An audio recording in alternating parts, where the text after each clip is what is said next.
ধ্যানলোকে শ্রী মা সারদা দেবী, স্বামী চেতনানন্দ। আমি আজ দুটি চিত্র পাঠ করে শোনাব। স্বরূপের স্মৃতি। জয়রামবাটিতে একদিন কথা প্রসঙ্গে স্বামী ঈশানানন্দ শ্রী শ্রী মাকে জিজ্ঞাসা করেন, আচ্ছা মা, আপনার কি সবসময় নিজের স্বরূপ মনে থাকে না? মা বলিতেছেন, তা কি সবসময় থাকে বাবা?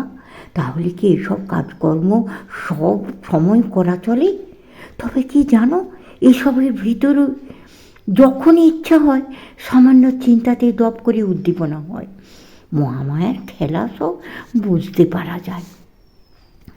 কী করে দপ করে উদ্দীপনা হয় তার ছবি আশুতোষ মিত্র ধরে রেখেছেন। আরেকবার শারদীয়া পূজার পূর্ব হইতে জয়রামবাটিতে আছি।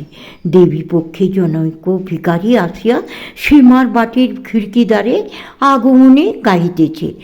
গান শুনিয়া গিয়া দেখি সীমা ঘরের ভিতর বসিয়া গান শুনিতেছেন। গায়ক গাহিল, যাও যাও গিরি আনিতে গৌরী, উমা বড় দুঃখে রয়েছে। দেখেছি স্বপনে নারদ বচনে, উমা মা মা বলে কেঁদেছে।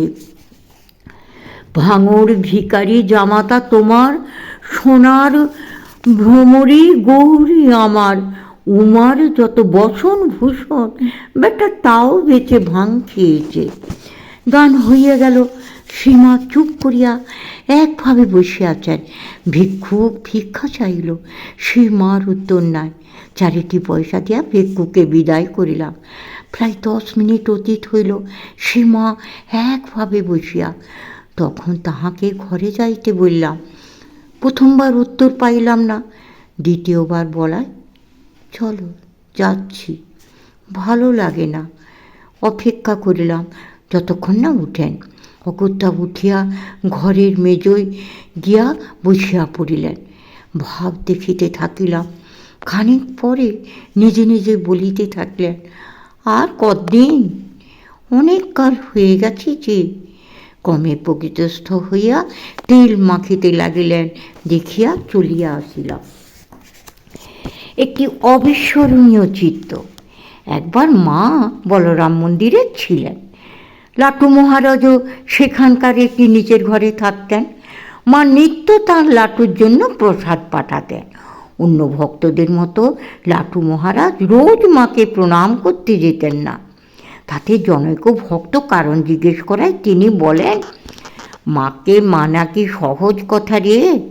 তার ঠাকুরের পূজা তিনি গ্রহণ করেছেন, বুঝো ব্যাপার। মা ঠাউন যে কি তা একমাত্র তিনি বুঝেছিলেন, আর কঞ্চিত স্বামীজি বুঝেছিল। তিনি যে স্বয়ং লক্ষ্মী, তাঁর দয়া বুঝতে গেলে মহৎ তপস্যার দরকার। বলরাম মন্দির থেকে মায়ের জয়রামবাটি যাওয়ার দৃশ্যটি বৈকুণ্ঠবাবু বড় সুন্দরভাবে বর্ণনা করেছেন। তখনও নাটু এক অদ্ভুত খেয়ালি ছিল। একে একে সকলেই মায়ের শ্রীচরণে প্রণাম করিয়া আসিলেন। কিন্তু নাটু নিজের ঘরে পায়চারি করিতে করিতে বলিতে লাগিলেন, সন্ন্যাসী কহু পিতা, কহু মাতা, সন্ন্যাসী নির্মায়া। মা যখন সিঁড়িতে, তখন নাটু আপন খেয়ালে উচ্চস্বরে ওই কথাগুলি বলিতে লাগিলেন। দোরগোড়ায় দাঁড়াইয়া মা যেই বলিলেন, বাবা নাটু, তোমার আমাকে মেনে কাজ নেই বাবা। অমনি নাটু তড়াং করিয়া এক লাফ মারিয়া মায়ের শ্রীচরণে আসিয়া প্রণাম করিল। প্রণাম করিতে করিতেই নাটু ফোঁপায়া কাঁদিয়া উঠিল। সেবকের কান্না দেখিয়া মায়ের চোখেও জল আসিয়া গেল। তখন নাটু নিজের উত্তরীয় দিয়া মায়ের চোখ মুছাইতে বলিতে লাগল, বাপ ঘরে যাচ্ছ মা, কাঁদতে কি আছে? আবার সরটি তোমায় শিগগির এখানে নিয়ে আসবে। কেঁদো না মা, যাবার সময় চোখের জল ফেলতে আছে কি? সেবক লাটুর এই দরদ মাখানো কথায় আমরা সকলেই অভিভূত হইয়া পড়ি। সত্যি বলতে কি, এই চিত্রটি পড়বার বিষয় নয়, ধ্যানের বা অনুভবের বিষয়।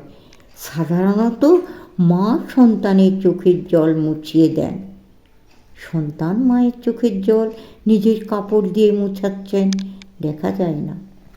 সরল নিরক্ষর লাটু মহারাজের এই অকৃত্রিম ফিলিংটা তুলনাহীন। মনে মনে ভাবি, আমরা যদি মাকে ওইভাবে একটু সেবা করতে পারতাম। এখনকার কটি ছেলে মেয়ে তাদের মাকে ওইরূপ ভালোবাসে?